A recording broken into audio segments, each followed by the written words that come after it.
এতিয়া মই উপস্থিত আছোঁ বৰপেটা জিলা পুথিভঁৰালত। কাৰণ বৰপেটা জিলা পুথিভঁৰালত যোৱা 10 তাৰিখৰ পৰা আজিৰ দিনটোলৈকে এটা নাট কৰ্মশালা চলিছিল আৰু এই গ্ৰীষ্মকালীন নাট কৰ্মশালা অসম চৰকাৰৰ সাংস্কৃতিক মন্ত্ৰণালয়ৰ উদ্যোগত আৰু বৰপেটা জিলাৰ সহযোগত পিনাকে আয়োজন কৰিছিল। গতিকে আজি এই অনুষ্ঠানৰ সামৰণি দিন আৰু এই সামৰণি দিনটোত এই আমাৰ ল'ৰা ছোৱালীসকলে বিভিন্ন ধৰণে তেওঁলোকে পাৰদৰ্শিতা দেখুৱাব। আহক তেওঁলোকৰ এই অনুষ্ঠানসমূহ আমি উপভোগ কৰোঁ এই ভিডিঅ'ৰ জৰিয়তে।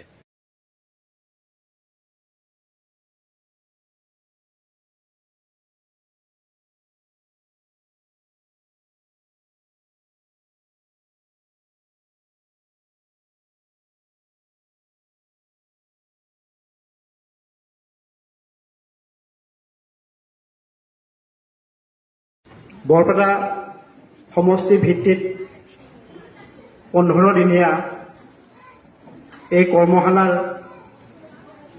পিনাকে আমি সম্পূৰ্ণ দায়িত্ব লৈছিলোঁ জিলা প্ৰশাসনৰ ফালৰ পৰা। আদৰণি অনুষ্ঠানলৈ আমি কেইবাগৰাকীও বিশিষ্ট লোকক আমন্ত্ৰণ জনাইছোঁ। প্ৰথমতে মই মঞ্চলৈ আমন্ত্ৰণ জনাইছোঁ আমাৰ আটাইৰে শ্ৰদ্ধাৰ বৰপেটা জিলাৰ মাননীয় অতিৰিক্ত জিলা আয়ুক্ত শ্ৰীযুতা প্ৰতিভা চৌধুৰী ডাঙৰীয়ানীক। তেখেতক মঞ্চলৈ আনিবলৈ অনুৰোধ জনালোঁ।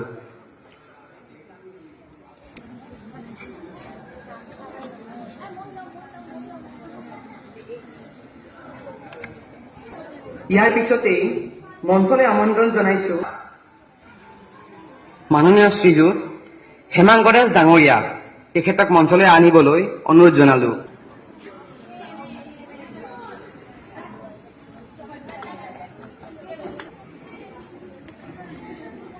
মঞ্চলৈ আমন্ত্ৰণ জনাইছোঁ বৰপেটাৰ বিশিষ্ট নাট্যকাৰ পৰিচালক মাননীয় শ্ৰীযুত চিত্তৰঞ্জন লহকৰ।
কিন্তু সেয়া সম্ভৱ হৈ নুঠে।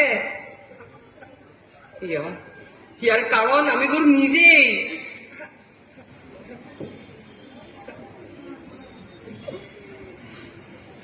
ঝিকমিক দেৱালীৰ বন্তি জ্বলে,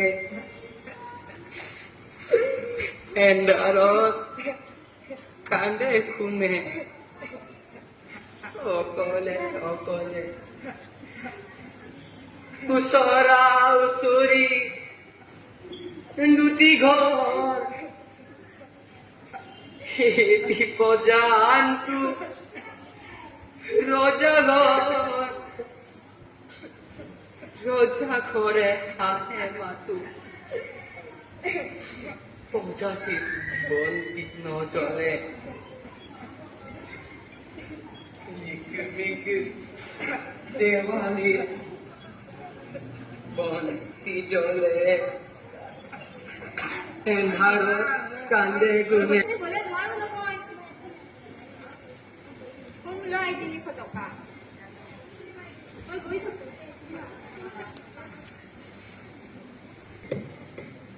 ভালনে? আছো আৰু বাছি কিবা এনাৰ বুঢ়া হৈছো আমি আৰু। হৈ দিয়ক কি ক'ব আৰু। কোনে ৰহিনী বাবকচোন চম্পা হাৰাপিটো নাচত দিছে। হাৰাপিটো পিছে কিবা দিছা না নাই?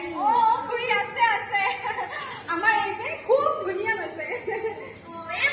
পৰহি বোলে সেই মিলোৎসৱত কিবা অনুষ্ঠান আছে নাচত। তাই দিছা না? আছে আছে। তাতে আমাৰ এই নাচিব নহয়। আৰু আমাৰ এখেতে আছে কমিটিত আছে এখেত। কমিটিত থাকলি কি হ'ব? বেলেগে শ্ৰেষ্ঠ পুৰস্কাৰ থাপ মাৰি লৈ যাব, তুহাৰ চাই থাকাতে যাব যা। চম্পা হাত ঘৰত মায়েক জীয়েকৰ যি তহন বহন লাগি বসছে, নিব যা সিফালে পুৰস্কাৰটো, তুহাৰ চাই থাকাতে যাব যা। তেহলে আই আকো পিছে বয়া চয়া নাকবি আর।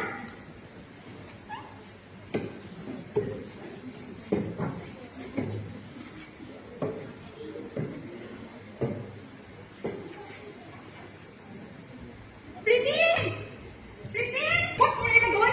প্ৰীতি প্ৰীতি আমা ক'ত আছিলি? কিমান সময় মাতি আছে যে শুনা নাপায় নেকি? পঢ়ি আছিল।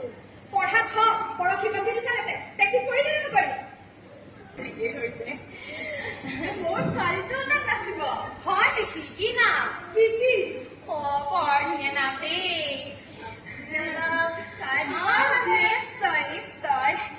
পিছে গৰি দাদা চব কামটো সুধা হাতেৰে সম্ভৱ নহয়। পিছে কিবা এটা থাকিলে ভাল আছিল। টেনশ্যন নল'ব, আপোনাৰ মনৰ কথা মই চব জানো। সেইকাৰণে মই আপোনাক ভাল পাওঁ।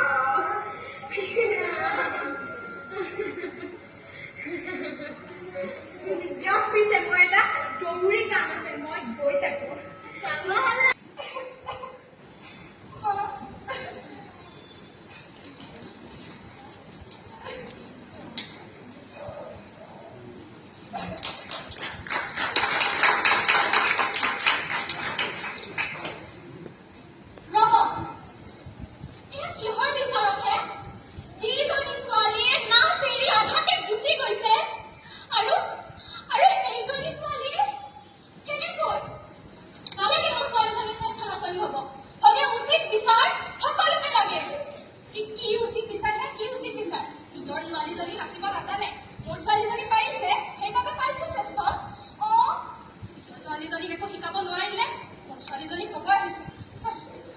বাইদেউ, আমাৰ সূচীপত লিখা আছে যে বিচাৰকৰ সিদ্ধান্ত চূড়ান্ত সিদ্ধান্ত।